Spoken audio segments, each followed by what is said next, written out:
ॐ वक्रतुण्ड महाकाय महाकाय सूर्यकोटिसमप्रभ सूर्यकोटिसमप्रभ निर्विघ्नं निर्विघ्नं कुरु कुरु मे मे देव देव सर्वकार्येषु सर्वकार्येषु सर्वदा सर्वदा सरस्वती सरस्वति नमस्तुभ्यं नमस्तुभ्यं वरदे वरदे कामरूपिणि कामरूपिणि विद्यारम्भं विद्यारम्भं करिष्यामि करिष्यामि सिद्धिर्भवतु सिद्धिर्भवतु मे मे सदा सदा गुरुर्ब्रह्मा गुरुर्ब्रह्मा गुरुर्विष्णुः गुरुर्विष्णुः गुरुर्देवो गुरुदेवो महेश्वरः महेश्वरः गुरुः गुरुः साक्षात् साक्षात् परं परं ब्रह्म ब्रह्म तस्मै तस्मै श्रीगुरवे श्रीगुरवे नमः। नमः।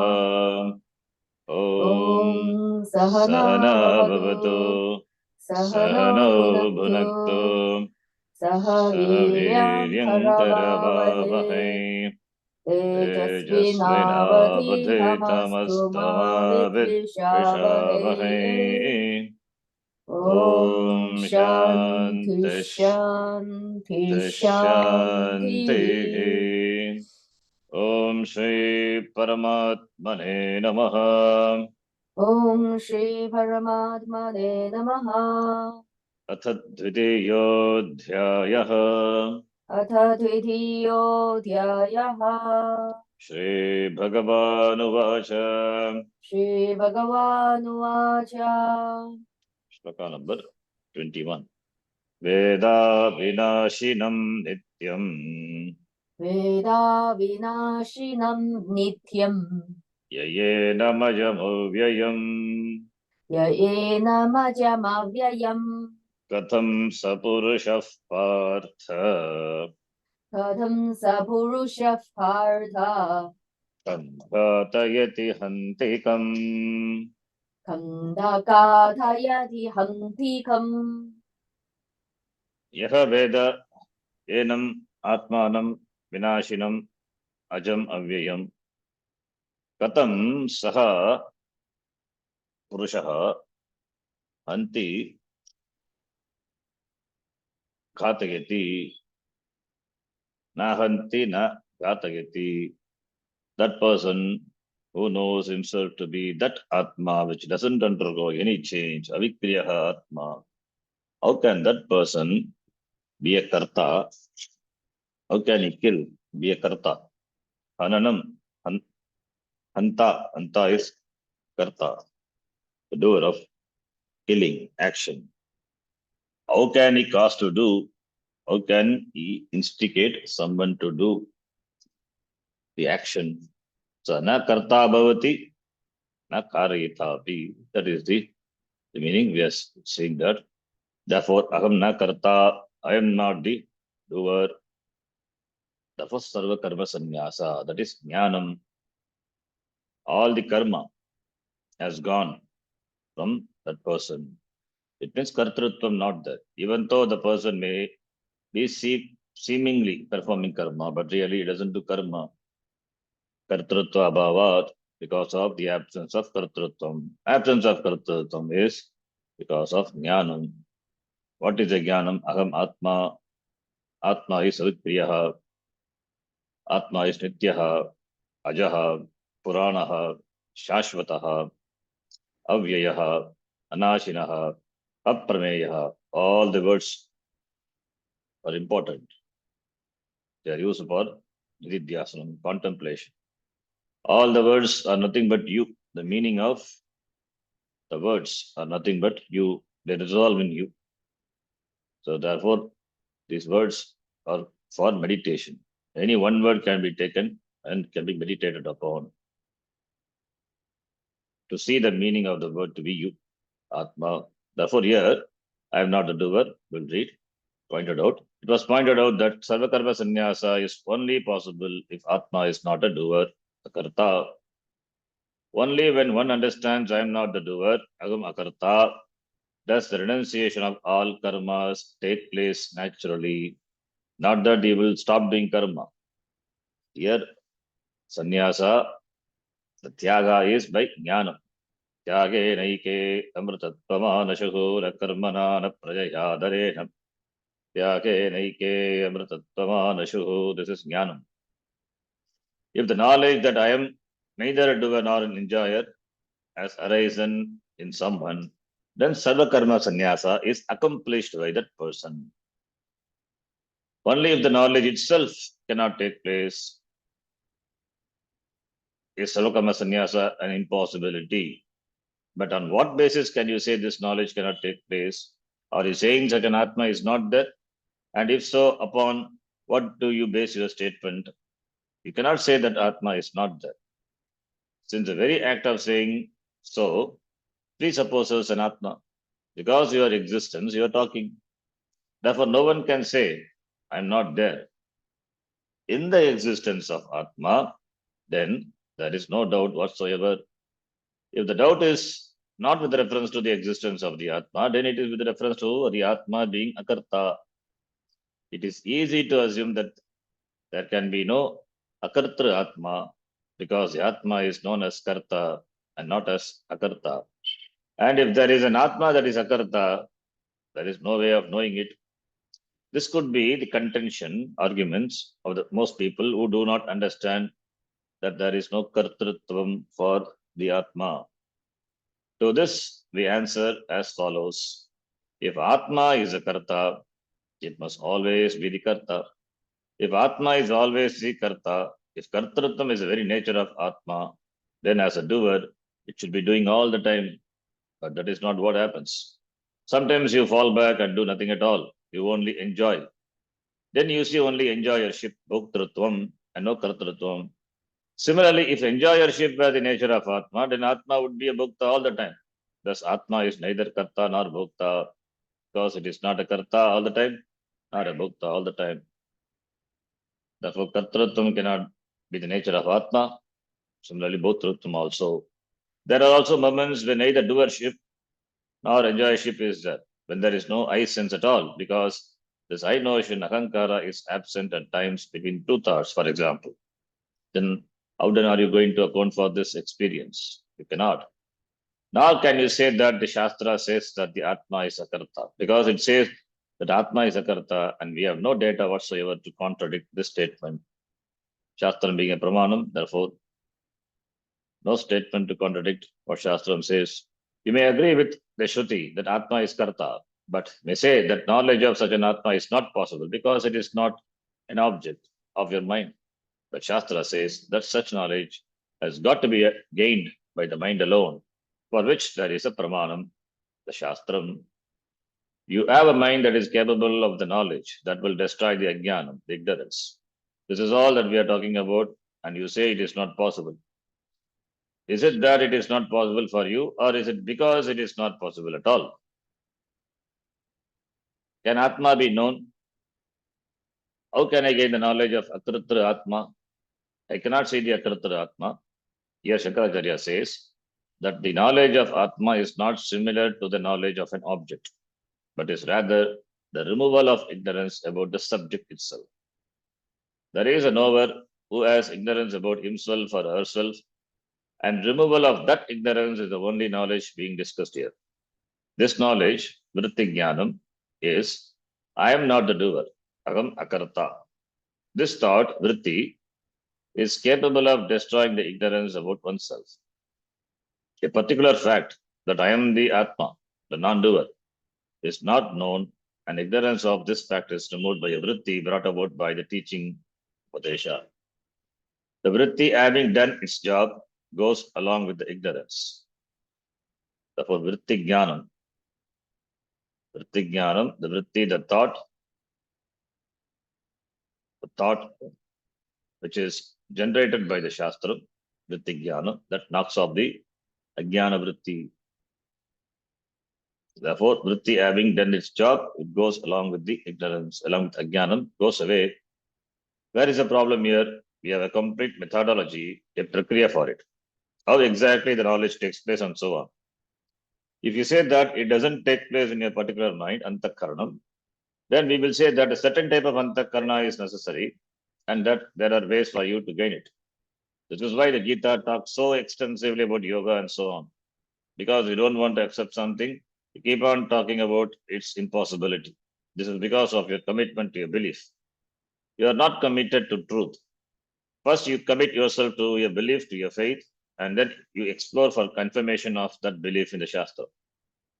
One should have Shraddha in the Shastram and explore it to find out what it has to convey.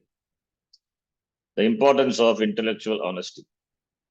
If you are honest, committed to truth, all you need to do is look back at what has been said here. You will find nothing that you can disown or disprove. All that has been said is something that you have to see as it is. We are not proposing anything speculative. We are not making a promise. We say that you are an akarta, that you are avinashi, indestructible. How can such a person perform any action, there being no action really? There are two types of negation. One is a physical negation, nishedha, and the other is negation by knowledge, bhada. The kartritva buddhi is there and it is negated. You may see the same person performing an action, talking for example, and at the same time saying that Atma is a karta and so on. One could say that Krishna was talking and there was therefore a karta, is a talker, karta. Arjuna could have said to Krishna, you are performing the action of talking to me. How then can you tell me that Atma is a karta? To say that the one who knows Atma doesn't perform any action means that you do not know Atma. Krishna was definitely performing actions. For one thing, he was driving Arjuna's chariot. Does this not make him an ajnani? And if he is an ajnani, what does he have to teach? This kind of question arises only because Atma is not understood. When you see the sun rise, you enjoy it and negate it also because you know that the sun doesn't actually rise. There is a conclusion that the sun rises, and because I see it rising, I say that the conclusion is true. I perceive it. Therefore, the sun rises in the eastern sky. By further knowledge, however, we understand the whole process of why the sun appears as though it is rising. The sun rising becomes only an appearance, and therefore it's not a real rising in that there is no real action of rising on the part of the sun. Thus, seeing the sunrise, you negate it, knowing that it doesn't rise at all. This is negation by knowledge, bhada. You see and still you negate. Similarly, we see a variety of colors in peacock's feathers, but there are no such colors in fact. The appearance of color is due to different prism-like structures that reflect light in a particular manner. This is purely bhada, negation by knowledge. It doesn't mean that you are negating the perception of color, only that you are negating color being there. In fact, all science is purely bhada. It goes on negating. It sees something and then finds that it is not true, and that something else is true instead. When you go after the substance of a given substance, what was previously considered to be the substance is found to have no substance because it has to depend on another substance for its existence. In this way, we find that any substantive loses its substance and still continues to exist. And although you have negated its existence, you may even use it. Bhada is a kind of negation that is done by everyone. A physicist will say that gold is nothing but some quanta of energy. Copper is also some quanta of energy. However, this doesn't mean that he will give his fiancée a copper engagement ring. Buying a gold ring doesn't in any way alter his knowledge that both gold and copper are but energy. This is also a bhada, negation. Seeing it, you negate it. Bhada then is a different type of negation, and that is how the kartrutva buddhi in the Atma is negated. Bhada negation is not a simple negation.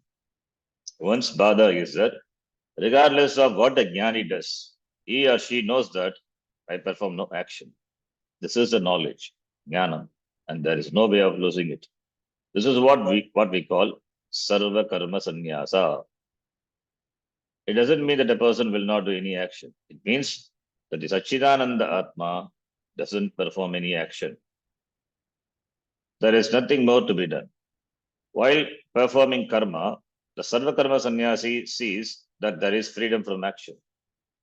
In action, he or she sees actionlessness. The one who knows this is called buddhiman. Such a person has a knowledge, buddhi, and has done everything that has to be done. Krishna karma krita. Krishnam karma krita karoti. He has done what has to be done, because he or she knows that Atma is Akarta, always full, Purna.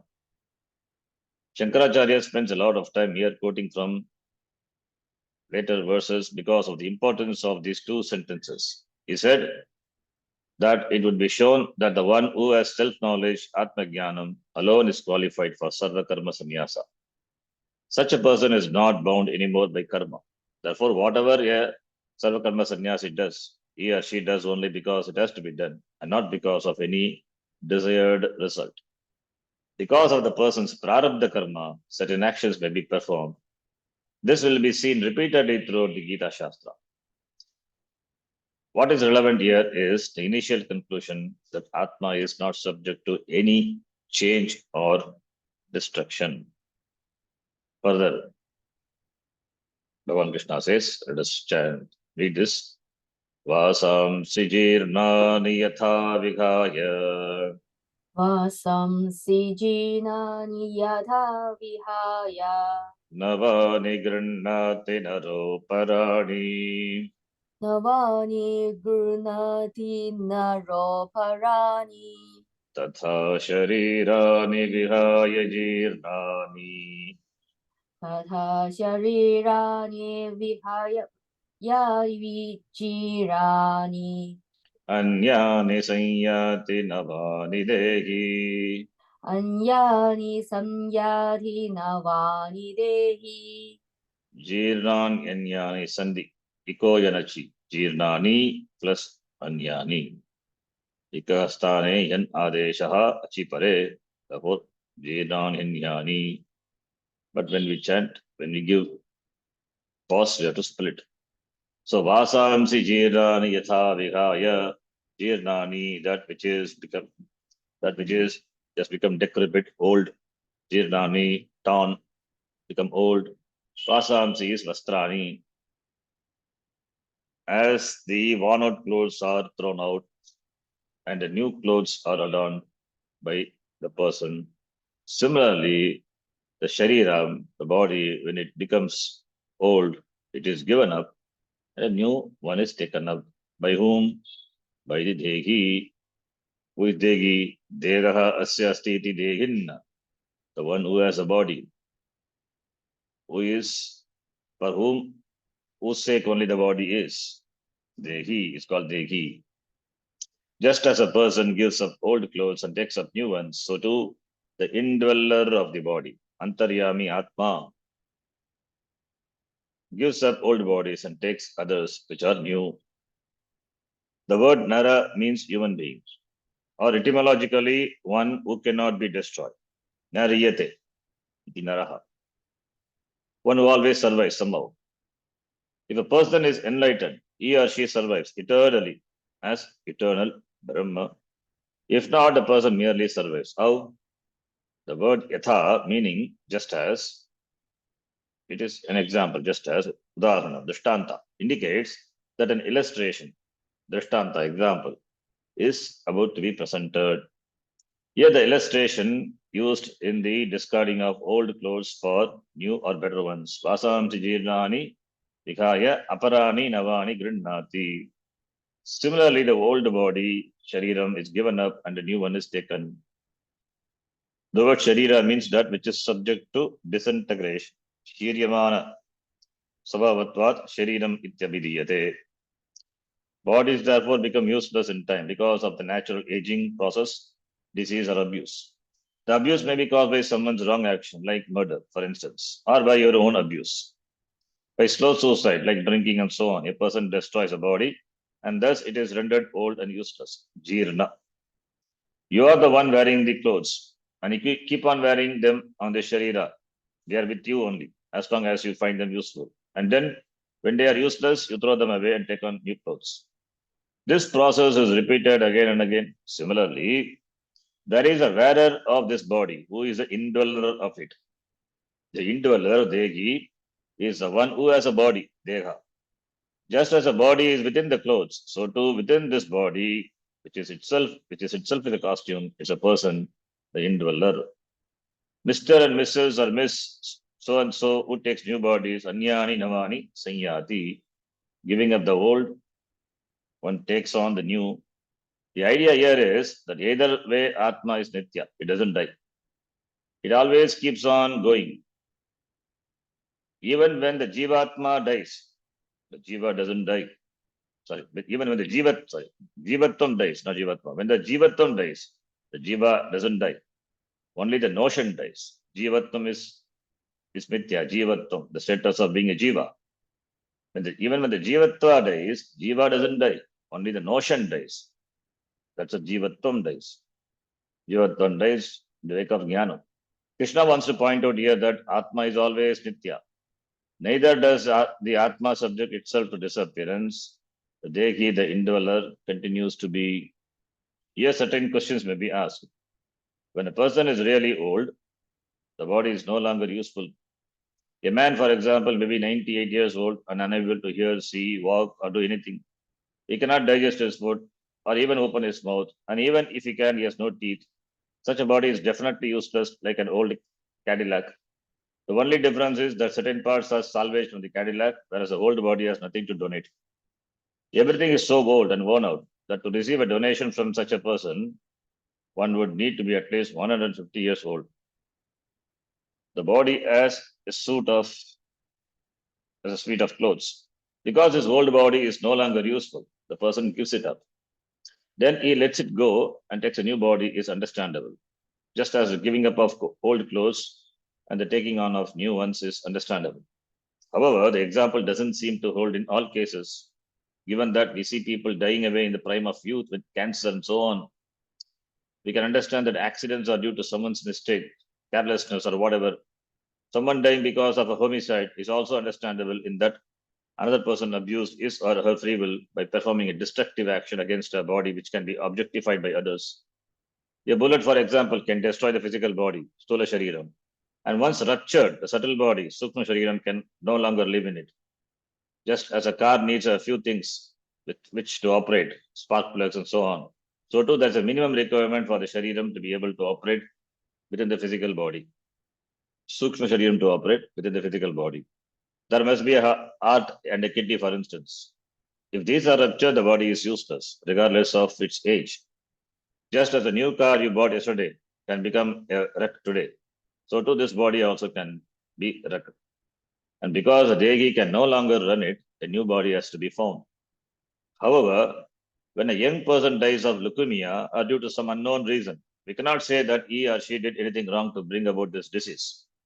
The person may have done one or two things wrong, but nothing sufficient to develop cancer. Crypt death is but one of the many ways a child may die. People are so struck down in youth and middle age in any number of ways. Energetic, ambitious people with a lot of plans and many irons in the fire do succumb to heart attacks. Why do people die away like this when the body is not yet worn out? The answer to these questions is as follows. What is said is that the death of the physical body depends on the Dehi. If the Jiva has taken this body and is a survivor of death, then there must be some cause which has brought this body into being. If you accept that there is a Dehi other than this body who survived death, then that Dehi, having survived not only this death, but the previous ones also, is also a survivor. The Dehi then must have come to this body because of his or her own karma, not because of God's will or for any other reason. A God who willed suffering to people would be some kind of tyrant, a sadist, and would definitely require some psychological treatment. Why else would he put so much sadness into people? One person is born with leprosy, another with syphilis, AIDS, and what not, through no fault of the person. What kind of God would sit there and give people such sadness from the very start? Not only for the growing child, but for everyone around as well. Seeing such suffering is a sickness in itself. Anyone who is responsible for doing such things is a sadist and is the first one who should be brought to justice. We could never sing in praise of such a Lord. But God is not a tyrant. Only a sadistic God could be a tyrant, enjoying the suffering of people for no reason. Some are born with wooden spoons in their mouths, others with silver, and some golden spoons. Some are with no mouth at all. What kind of God would do this? Some are born to become orphans. Why then are they even born? Don't ask. We are usually told. This is what is called double justification. God is first justified by what he does, and then we are told not to question his actions. Why even talk about such a God then? Let us settle our account with ourselves. We have our own lot. You have a body here which has its own problems. You don't require God at all for this. And if there is such a tyrant, it is better not to think of him at all. On the other hand, perhaps the explanation is that we have asked for our particular lot in life. God is a law. We asked for it and we got it. The Lord says, I am the one who made you, and at the same time, I have not made you. This is like putting your finger into fire and then asking the fire, did you burn me? Yes, I burned you, says the fire. Why? I didn't burn you at all. You just told me you burned me, and then you say you didn't. How can you say both? You're blowing hot and cold. I thought you blew only hot, but now I find you blow both hot and cold. Why is that? When you struck your finger into me, I burned. To burn is my nature, my swabhava, and I burned. I cannot say that someone else burned. I burned your finger, but then I did not go after your finger, did I? I remained in my place. You stuck your finger into me and got burnt. In other words, you asked for it. This is the law, and is what is meant by the law of karma, prarabdha karma. It is the jiva's karma, the law of karma being there. If you accept a soul that survives a body, then you definitely have to account for the varieties of situations that you face. Thus, prarabdha karma is the reason why a person, a degi, comes with a particular deha which dies when the job is done. What is it that is new? With reference to taking on a new body, who is to decide what is new? Car rental people always buy new cars and after 1 year sell them. For them, a 1 year old car is old, but the one who buys it thinks it as new. Others may buy a much older car and also think of it as new, whereas the seller thinks of it as old. Of course, there are even others who buy very old cars, fix them up, and are very happy that they have the oldest car available because it is a valuable antique. Who then is to decide which of these is a new? Similarly, the king of Thiruvananthapuram in the south of India must walk to the temple every day wearing new clothes. The clothes he wears one day are considered old the next day and are given away. Of course, the one who receives the clothes thinks of them as new. The person may wear them for a year or two and then also think they are old. There is always someone who will take them.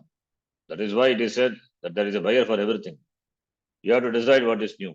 Similarly, here, what is old or new has to be decided by the Degi and not by you, the onlooker. For the onlooker, the body may not be ready for death, but for the Degi, the job is done.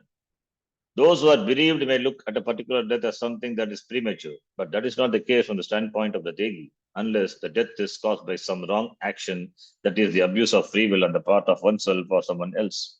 Otherwise, it is for the Degi to decide when the body's job is done.